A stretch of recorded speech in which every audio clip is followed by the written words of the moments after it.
Good morning, children. This is the concluding part of Theme 2, Writing and City Life.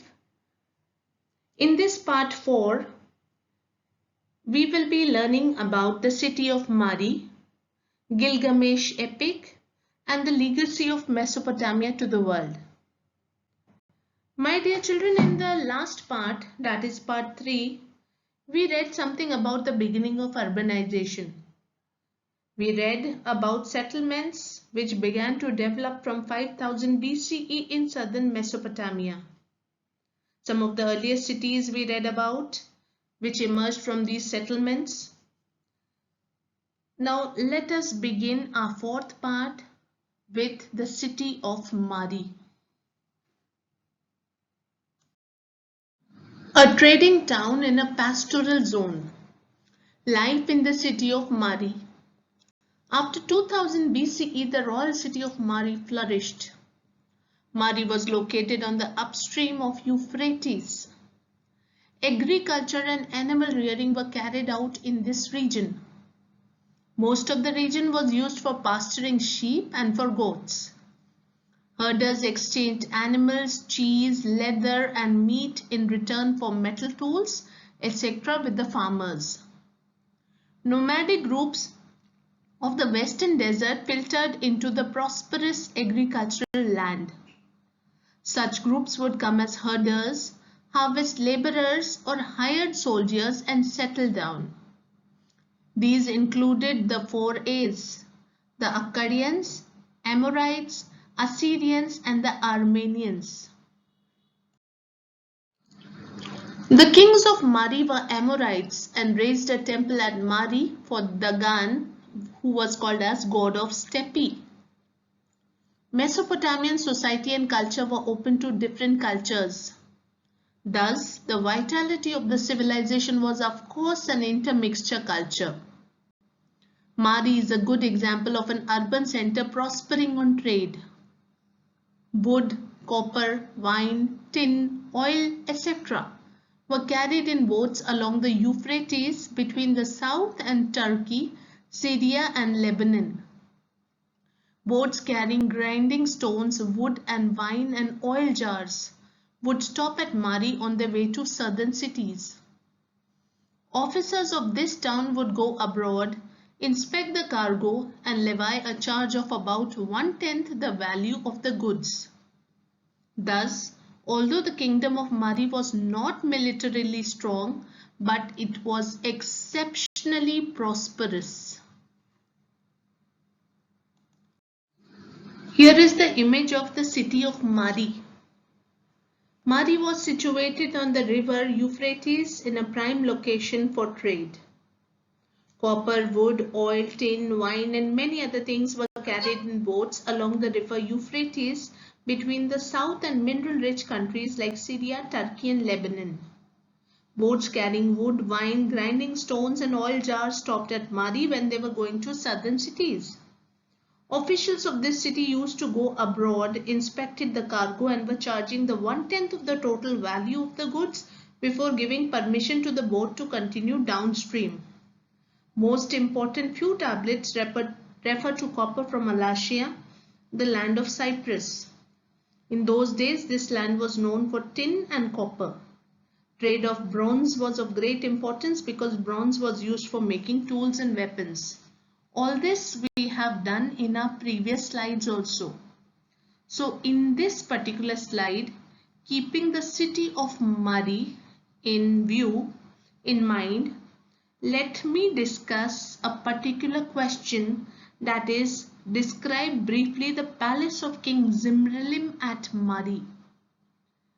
Palace of King Zimrilim at Mari.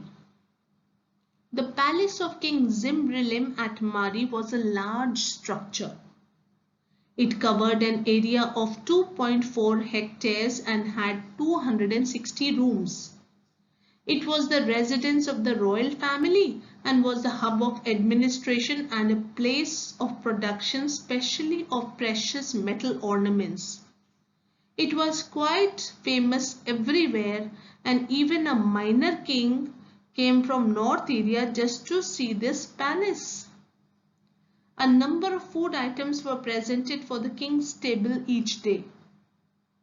These included bread, flour, fish, meat, beer, wine, and fruit. He probably ate in or around courtyard in the company of many others. There was only one entrance of the palace, and that was on the north. The large open courtyards were beautifully paved. The king met foreign dignitaries and his own people in a room with wall paintings. So this was the palace of King Zimrilim at Mari. The Legend of Gilgamesh. The Epic of Gilgamesh is an epic poem from ancient Mesopotamia. It is often regarded as the earliest surviving great work of literature and the second oldest religious text after the pyramid texts. The Epic of Gilgamesh tells of the Sumerian Gilgamesh, the hero king of Uruk, and his adventures. This epic story was discovered in the ruins of the library of Assurbanipal. The Epic of Gilgamesh was one of the most beloved stories of Mesopotamia. Mesopotamian people took great pride in the cities which the Gilgamesh epic depicts. It was written on 12 tablets. It is said that sometime after Enmerkar, Gilgamesh ruled over the city Uruk. He was a great hero for the people who subdued them far and wide. But he was shocked with the death of his heroic friend Enkidu. He then set out to find the secret of immortality. He crossed the waters which surrounded the world. Why Gilgamesh wanted immortality? Fear, not grief, was the reason why Gilgamesh wanted immortality. He fears his own death. In summary, Gilgamesh truly seeks immortality, not because his grief for Enkidu, but because of his grief for himself and for the safety that accompanies ignorance of our own mortality. The moral of this particular Gilgamesh epic is: love is a motivating force. Other moral themes in this epic are the inevitability of death and the danger of dealing with the gods. Another great lesson Gilgamesh learns is the inescapable truth of human death. After a heroic attempt, he failed and came back to Uruk. In the city, he consoled himself by walking along the wall of the city back and forth. He admired the foundations made of fired bricks which he had put into place. The long tale of heroism and effort ends on the wall of Uruk. He then took the task of consolidation of the city which was built by his people. Cities in Mesopotamian culture. Mesopotamians valued city life. Many communities and cultures lived side by side. After cities were destroyed in war, they recalled them in poetry.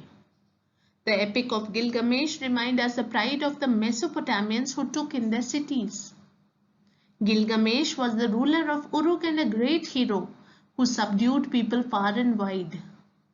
He got a shock when his heroic friend died.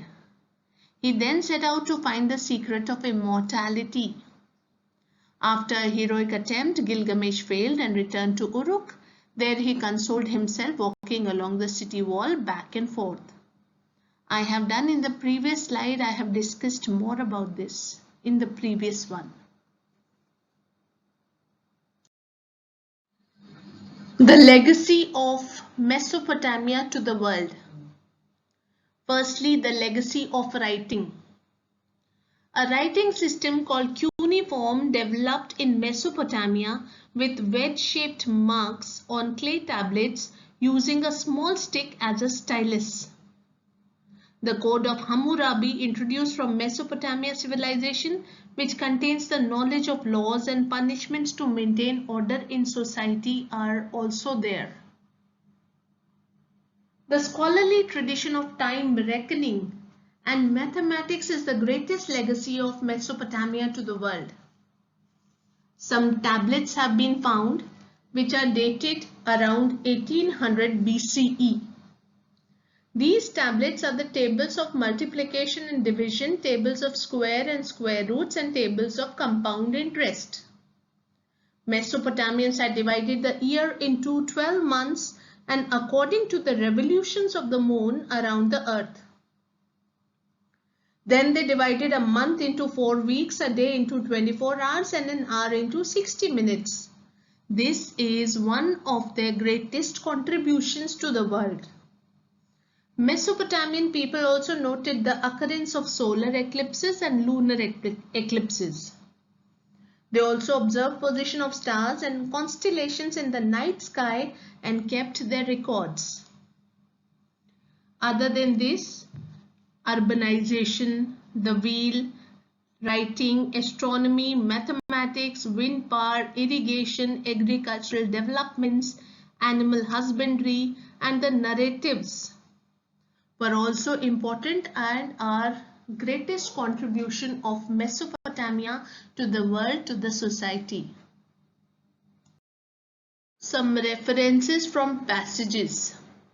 The book of Genesis of the Old Testament refers to Shimmer, meaning Sumer, as a land of brick-built city. The Mesopotamian tablets refer to copper from Alasia, the island of Cyprus, as a major item of trade, contributing to Mari's urban prosperity. The Varka head, Lady of Uruk, is a world-famous piece of sculpture made of white marble at Uruk before 3000 BCE.